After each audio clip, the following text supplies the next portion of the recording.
Introduction, une nouvelle approche radicale du développement de produits. Imaginez créer un produit aussi révolutionnaire que l'iPhone.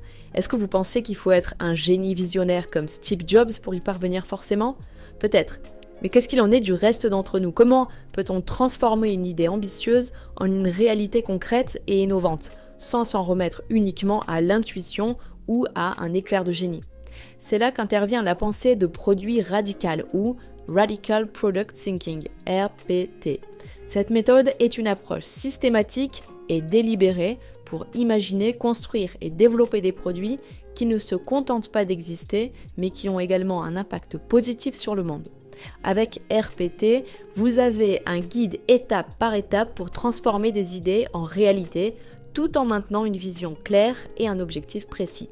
Dans ce snap, vous allez découvrir une nouvelle façon de penser qui remet en question les approches traditionnelles de développement de produits, souvent itératives, pour les remplacer par une stratégie radicale et visionnaire. Merci beaucoup pour cette introduction et pour commencer, on va plonger dans le premier chapitre qui explore pourquoi une approche basée uniquement sur des itérations échoue souvent à créer des produits véritablement révolutionnaires.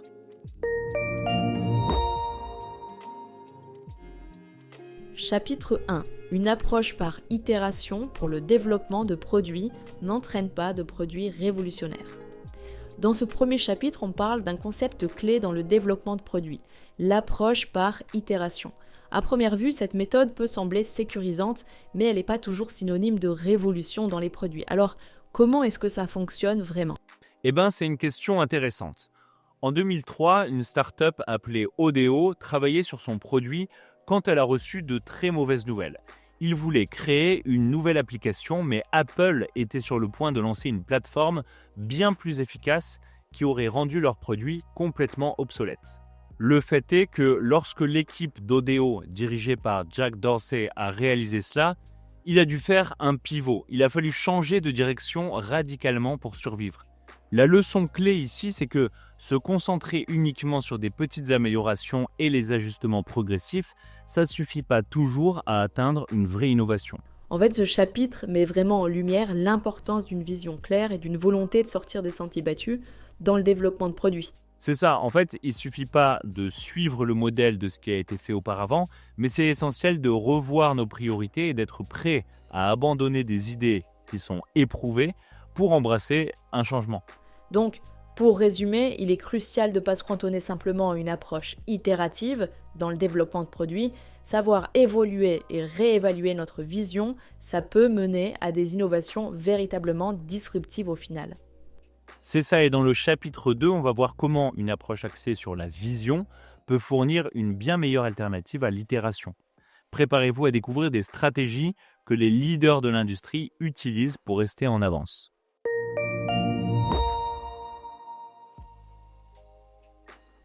Chapitre 2. Une approche axée sur la vision offre une meilleure alternative à l'itération. Dans ce chapitre, on va donc explorer une approche axée sur la vision dans le développement de produits, qui se révèle être une bien meilleure alternative à l'itération. Alors, qu'est-ce qui rend cette méthode si unique ?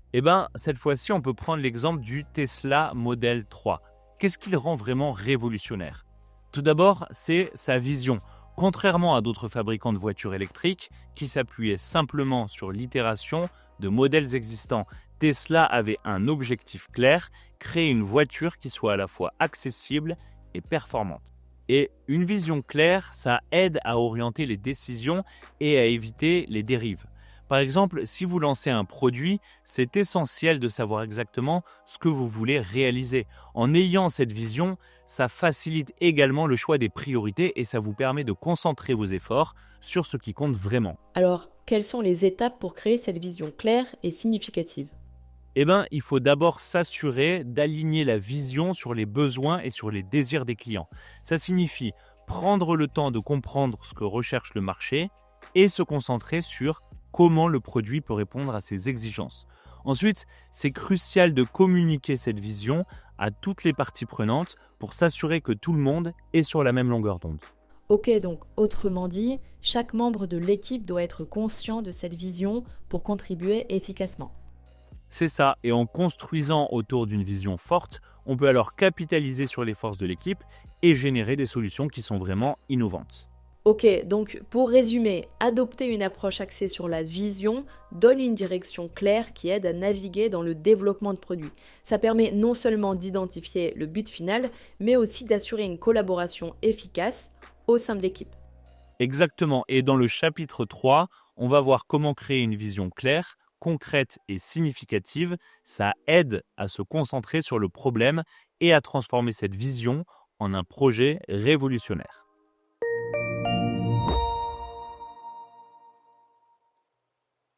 Chapitre 3. Pour créer une vision claire et convaincante, rendez-la centrée sur le problème, concrète et significative.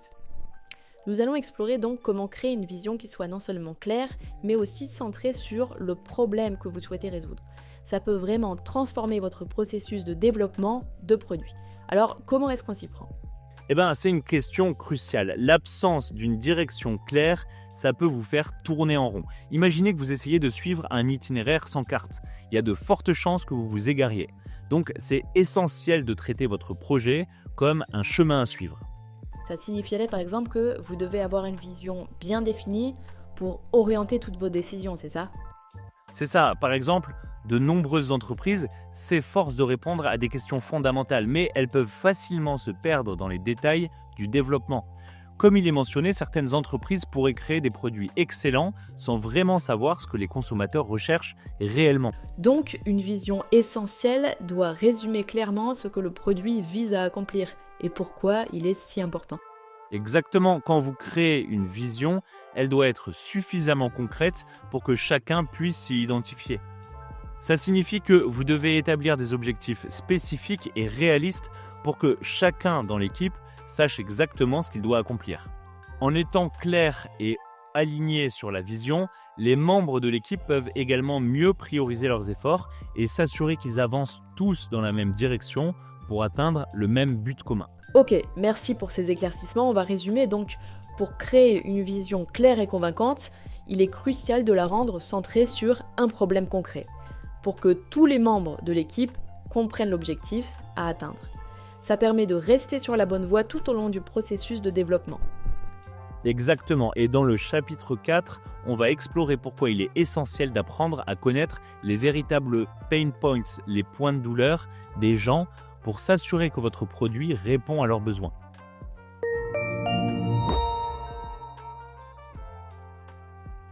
Chapitre 4. Apprenez à connaître les véritables pain points des gens pour que votre produit réussisse.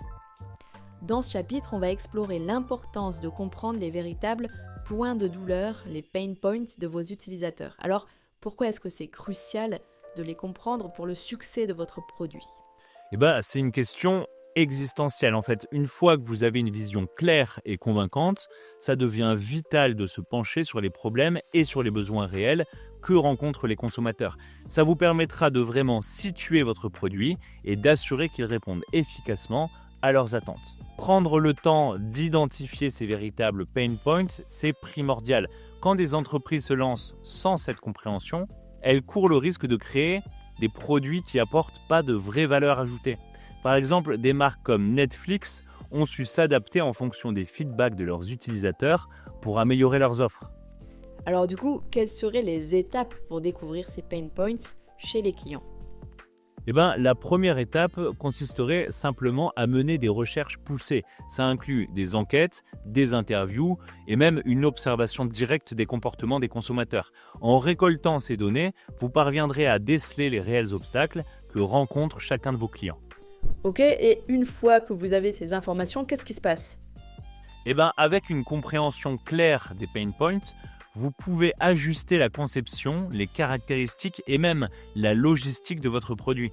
Ça va vous permettre de créer une solution non seulement efficace, mais aussi parfaitement alignée avec les attentes des utilisateurs. Donc ça va augmenter considérablement les chances de succès en fait pour le produit que vous allez lancer.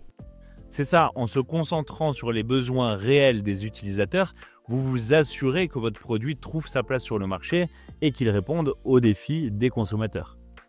Ok, merci donc pour ces précieuses informations. Donc pour résumer, en fait, c'est essentiel d'apprendre à connaître les véritables pain points de vos clients pour garantir que votre produit réussisse. Ça permet de créer des solutions qui sont pertinentes et qui sont adaptées. Dans le chapitre 5, on va discuter de la façon de rester concentré sur votre vision tout en naviguant dans le développement de produits. Restez avec nous pour voir comment maintenir le cap vers vos objectifs tout en avançant dans le processus.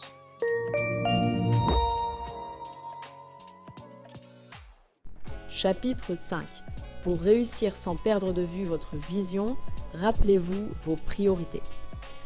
Dans ce chapitre, on va donc discuter de l'importance de rester concentré sur votre vision tout en naviguant dans le développement de produits. Quelles sont les clés pour s'assurer qu'on ne perd pas de vue nos priorités ? C'est normal de se sentir un peu dépassé dans le monde des affaires, surtout lorsque vous faites face à de nombreux défis. À ce stade, avoir une vision claire, c'est essentiel. Ça vous offre une vue d'ensemble sur la direction à suivre. Pensez-y comme à une carte dans un voyage. Sans carte, vous risqueriez de prendre des détours inutiles. Ça signifie que rester fidèle à votre vision, ça peut aider à éviter la dispersion des efforts. C'est ça, si vous laissez trop d'éléments extérieurs influencer vos décisions, vous risquez de vous écarter de votre objectif principal. Par exemple, c'est facile de se laisser emporter par les urgences du quotidien ou par les tendances du marché, mais ça peut nuire à l'atteinte de votre but ultime. Qu'est-ce que vous pouvez ramener comme conseil pour garder ce cap sans se laisser distraire par les détails ? Une méthode consiste à établir des priorités claires. Lorsque vous avez un objectif en tête, c'est important de le décomposer en tâches spécifiques pour chaque membre de l'équipe. Ça permet à chacun d'avoir une vue d'ensemble de sa contribution tout en restant concentré sur un objectif commun. Ok, je comprends, ça aide à aligner les efforts de tout le monde. Est-ce qu'il y a d'autres aspects à garder à l'esprit ? Oui, c'est aussi très important de prendre le temps de réévaluer périodiquement votre vision et de la communiquer clairement à tout le monde. Ça garantit que chaque membre de l'équipe est sur la même longueur d'onde et que les priorités ne vont pas constamment changer. En effet, pour maintenir une équipe efficace et motivée, ça semble crucial. Merci pour ces conseils. Donc, pour résumer, pour réussir sans perdre de vue votre vision, il est essentiel de définir des priorités claires, de rester concentré sur votre objectif et d'évaluer régulièrement votre direction. C'est ça, et dans le chapitre suisse, on va découvrir comment tester et itérer votre produit en vous assurant de mesurer les bonnes choses. Restez avec nous pour explorer cette étape fondamentale du développement de produits. Chapitre 6. Lorsque vous testez et itérez votre produit, assurez-vous de mesurer les bonnes choses. Alors, dans ce chapitre, on va aborder un aspect fondamental du développement de produits, l'importance de mesurer les bonnes choses lors de vos tests et itérations. Pourquoi est-ce que c'est si crucial ? Avec une vision claire et des priorités définies, c'est essentiel de se concentrer sur les métriques qui ont réellement un impact sur le succès de votre produit. Souvent, les entreprises utilisent des indicateurs qui ne reflètent pas toujours la valeur réelle ajoutée. Prenons l'exemple de l'application Knack, qui avait conçu un système de notation pour engager les utilisateurs, mais malheureusement, les résultats étaient trompeurs. Dans le cas de Knack, l'application a été initialement mal orientée parce que les utilisateurs s'amusaient simplement à marquer des points sans s'engager vraiment avec le produit. Ça démontre que parfois, l'utilisation de métriques superficielles, ça peut conduire à une compréhension erronée de l'engagement de l'utilisateur. Donc, quelles sont les métriques importantes à suivre pour vraiment mesurer la valeur ajoutée d'un produit ? Vous devez d'abord vous concentrer sur des indicateurs plus significatifs, comme le taux de rétention des utilisateurs, la satisfaction client et la façon dont le produit résout les problèmes réels des consommateurs. Ça permet de s'assurer que vous regardez les bonnes facettes de votre produit et de son efficacité. Ok, en effet, ça a du sens. Une fois que vous comprenez quels aspects sont réellement essentiels, vous pouvez adapter votre développement et vos tests en conséquence. C'est ça, et lorsque vous testez et itérez, c'est crucial de s'assurer que les données que vous recueillez servent réellement votre objectif initial. Ça vous aidera à orienter votre effort où il compte vraiment. Ok, en effet, merci pour ces éclaircissements. Donc pour résumer, Lors de la phase de test et d'itération, assurez-vous de vous concentrer sur les bonnes métriques qui reflètent véritablement l'engagement et la satisfaction des utilisateurs afin d'orienter efficacement le développement de votre produit. Exactement, dans le chapitre 7, on va aller explorer comment créer une culture d'entreprise axée sur une vision significative qui systématise la valeur ajoutée au sein de votre organisation.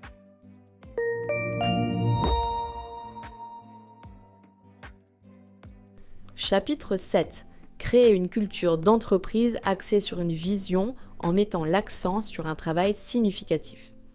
Aujourd'hui, on va aborder comment établir une culture d'entreprise qui soit véritablement axée sur sa vision et comment ça peut renforcer votre travail de manière significative. Pourquoi une telle culture est-elle vitale pour une entreprise ? C'est fondamental. Une culture d'entreprise axée sur la vision permet à chaque membre de l'équipe de comprendre l'importance de sa contribution. Ça les aide à s'investir pleinement dans leur travail parce qu'ils voient comment leur effort personnel s'aligne avec les objectifs globaux de l'entreprise. Donc, ça va favoriser un environnement où tout le monde travaille avec un but commun. C'est ça, et quand les employés partagent une vision commune, ça crée un esprit d'équipe très solide. Ça peut par exemple les inciter à innover davantage parce qu'ils se sentent connectés à un objectif plus grand que leurs propres tâches quotidiennes personnelles. La communication aussi est essentielle. C'est crucial de partager régulièrement la vision de l'entreprise et de s'assurer que tout le monde comprend son rôle dans l'accomplissement de celle-ci. Ça inclut également l'écoute des retours des employés pour ajuster cette fameuse vision si c'est nécessaire.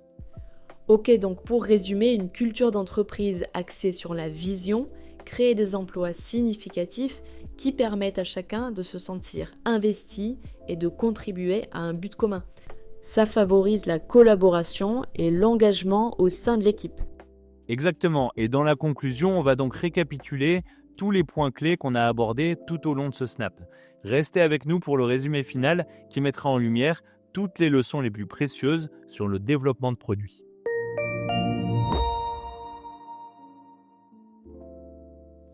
Voilà, on est arrivé à la fin de notre voyage dans le développement de produits. Donc pour récapituler, c'est essentiel de se souvenir que l'itération ne doit pas devenir la caractéristique principale de votre approche. C'est là que cela peut devenir problématique. Au lieu de ça, vous devez vous efforcer de créer de nouvelles et meilleures versions de votre produit qui servent une vision globale. Le message clé ici, c'est qu'une vision claire et convaincante doit guider chaque étape de votre processus de développement, y compris la conception de votre stratégie, de vos métriques et de votre culture d'entreprise. Ça signifie que chaque décision prise doit être alignée sur cette vision, parce que c'est là que réside la vraie puissance de l'innovation. Et n'oubliez pas non plus qu'une bonne communication et une culture axée sur la vision permettront à chaque membre de votre équipe de se sentir intégré et engagé envers cet objectif que vous avez en commun. En fin de compte, c'est cette approche qui va propulser votre produit vers le succès. Merci beaucoup déjà pour toute cette exploration qui est très enrichissante et ces précieux conseils. On vous dit à bientôt pour un prochain Snap.